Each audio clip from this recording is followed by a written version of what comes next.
मेरे प्यारे साथियों नमस्कार।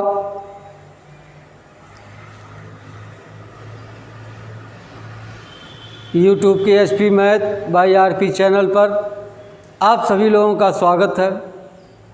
आज हम लोग त्रिभुज के कोणों के अर्धक और उनके अर्धक रेखा कहाँ काटते हैं इस पर चर्चा करेंगे। जैसा कि पिछली वीडियो में हम लोग पढ़ चुके हैं, त्रिभुज में तीन भुजाएं होती हैं। त्रिभुज में तीन भुजाएं होती हैं। अब तीनों कोणों का अर्धक हम लोग करना जान गए। एक नज़र देख लीजिए कैसे करते हैं। इसका नाम रख देते हैं ए, बी और सी। इस भुजा का अर्धक करेंगे बी सी के आधे से अधिक दूरी की त्रिज्या लेकर लंगड़ा प्रकार से क्या करेंगे, एक बार बी को केंद्र मानकर ऊपर नीचे चाप लगाएंगे और एक बार सी को केंद्र मानकर ऊपर नीचे चाप लगाते हैं। देखिए बी को केंद्र मानकर इस तरह से और इस तरह से लगा लिया, सी को केंद्र मानकर इस तरह से और इस तरह से लगा लिया।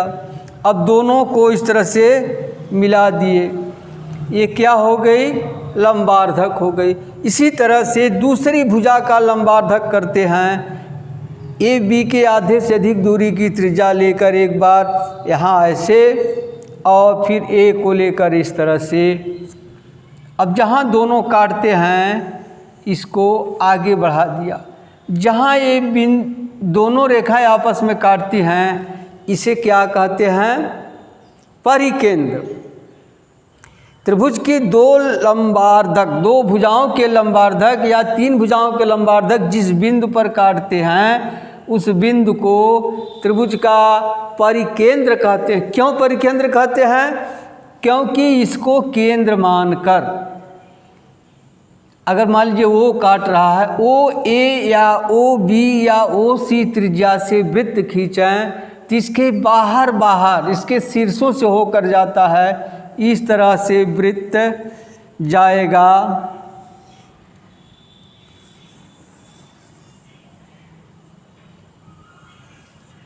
इस तरह से एक वृत्त बन जाएगा, इसलिए इसको कहते हैं त्रिभुज का परिकेंद्र। तो आइए आज देखते हैं हम लोग त्रिभुज का अंतः केंद्र कैसे ज्ञात करते हैं, उस पर चर्चा करते हैं। अब अंतः केंद्र क्या होता है। एक सवाल देखिए, एक त्रिभुज है जिसकी भुजाएं 6, 7 व 8 सेंटीमीटर हैं। एक त्रिभुज है जिसकी भुजाएं 6, 7 और 8 सेंटीमीटर हैं। इसका हमको अंतः केंद्र ज्ञात करना है। कैसे ज्ञात होगा तो आपको बताए हैं। सबसे पहला काम क्या है, एक कच्ची आकृति बना लीजिए। मान लीजिए ए बी सी, इसका नाम रख दीजिए। यह बिना नाप से बनाना है। अब इसका नाप दिया है 6, 7 व 8 सेंटीमीटर। आप चाहे जिसको 6, इसको किसी को भी मान सकते हैं। लीजिए इसी को हम 6 मान ले रहे हैं, 6 सेंटीमीटर या 7 सेंटीमीटर और या 8 सेंटीमीटर हो गया। ठीक, अब इस रचना करनी है। सबसे पहले क्या करेंगे, 7 सेंटीमीटर लंबी रेखाखंड खींच लेंगे। कितनी लंबी, 7 सेंटीमीटर। इसका नाम क्या रख देंगे, बी सी। ठीक, अब देखिए बी से एक कितनी दूरी पर है, 6 सेंटीमीटर है। तो बी को केंद्र मानकर लंगड़ा प्रकार की सहायता से इंची लीजिए, उस पर 6 सेंटीमीटर इस तरह से कम बेसी करके आप नाप लीजिए। नाप करके बी को केंद्र मानकर 6 सेंटीमीटर का एक चाप लगा दीजिए। कितने का, 6 सेंटीमीटर का आप चाप इस तरह से लगा दीजिए।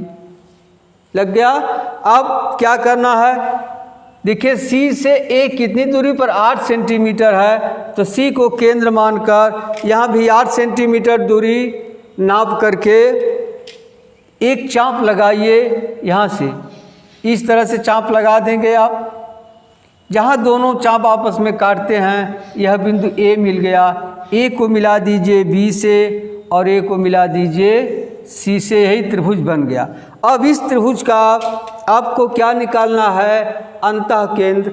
अंतः केंद्र कैसे निकलेगा, त्रिभुज में कितने कोण होते हैं, 3 कोण। तीनों कोणों का क्या करेंगे, समद्विभाजक रेखा करेंगे, यानी कोणों को दो बराबर भागों में बांटेंगे। आपको बताया गया है दिए गए कोण को दो बराबर भागों में कैसे बांटते हैं। लगड़ा प्रकार लीजिए, जहाँ कोण का शीर्ष है यहाँ रख करके लगड़ा प्रकार एक चाप लगाइए जो दोनों कोण भुजा को काट दे। इस तरह से काट दिया।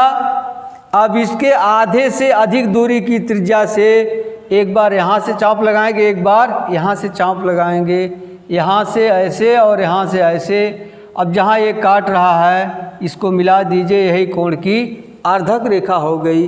वही क्रिया यहाँ करनी है। देखिए यह कोण है। अब किसी भी त्रिज्या से आप इस तरह से आप चाप लगा दीजिए, इस तरह से चाप लग जाएगा।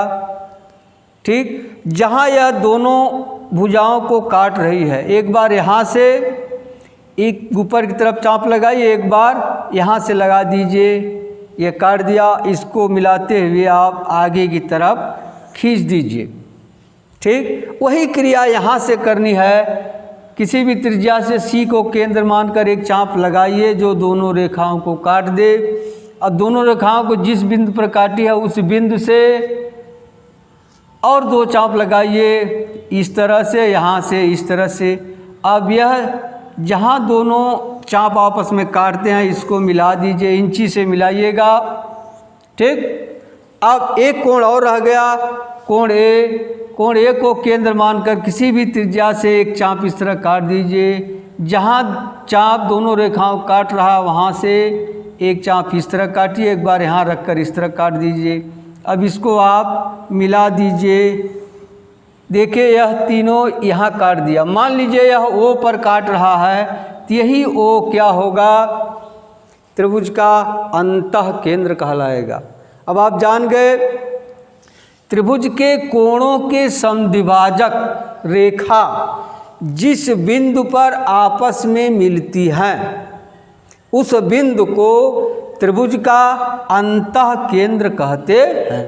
ठीक, फिर सुन लीजिए, त्रिभुज की कोणों के समद्विभाजक रेखाएं संगामी होती हैं। उस संगमन बिंदु को त्रिभुज का अंतः केंद्र कहते हैं। ठीक है, याद हो गया होगा, एक बार फिर सुन लीजिए। त्रिभुज के तीनों कोणों के आर्धक रेखाएं संगामी होती हैं। उस संगमन बिंदु को त्रिभुज का अंतः केंद्र कहते हैं। ठीक है, अब अंतः केंद्र क्यों कहते हैं?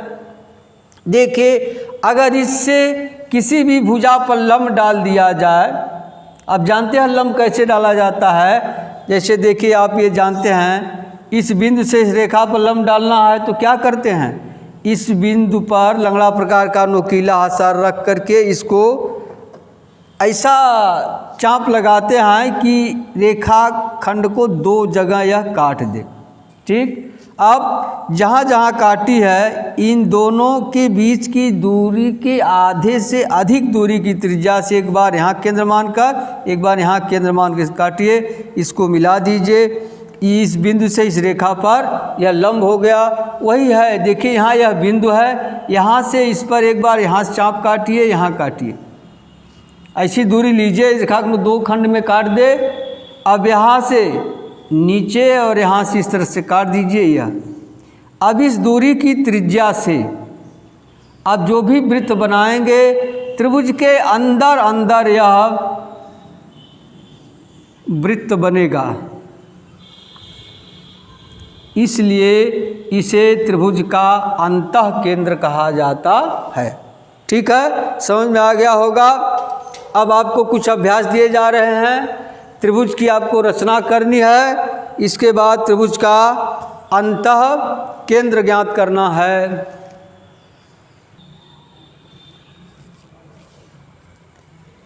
हाँ, देखिए यही प्रश्न है। प्रश्न एक है, नीचे दी गई भुजाओं तथा कोणों से त्रिभुज बनाइए और उनके कोणों के समद्विभाजक खींचकर जांच कीजिए कि क्या वे संगामी हैं। पहला है 3.4 सेंटीमीटर, 4 सेंटीमीटर तथा 2.5 सेंटीमीटर नाप का त्रिभुज बनाना है आपको। इसके बाद उसके कोणों का अर्धक करना है।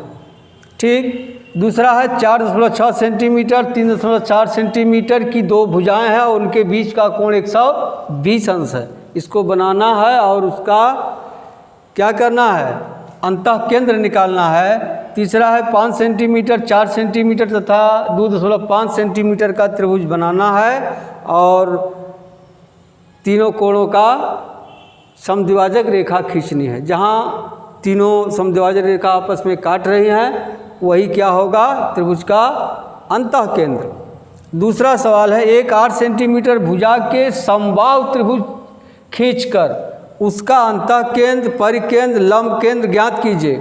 क्या सभी समपाती हैं? अब खींच कर देखिएगा। समबाहु त्रिभुज आप आराम से बना लेंगे। 8 सेंटीमीटर लंबी रेखा खींच देंगे, यहाँ से 8 का चाप काटिए, यहाँ से भी 8 का चाप काटिए, जहाँ दोनों आपस में काट इसको मिला दीजिए। अब इसका क्या, कोण की अर्धक रेखा खींचिए तीनों कोणों का, फिर इसका लंबार्धक कीजिए, इसके बाद माध्यिका निकाल लीजिए। देखिए लंबार्धक करेंगे तो वही हो मध्य बिंदु ज्ञात हो जाएगा। तीनों देखिए समपाती हैं। एक समपाती का मतलब एक ही बिंदु पर तीनों के केंद्र मिलते हैं कि नहीं मिलते हैं। ठीक है, यदि वीडियो अच्छा लगा हो तो सब्सक्राइब कीजिए, लाइक कीजिए। यदि अच्छा न लगा हो तो डिसलाइक अवश्य करिएगा। मिलते हैं अगली वीडियो में, तब तक के लिए धन्यवाद।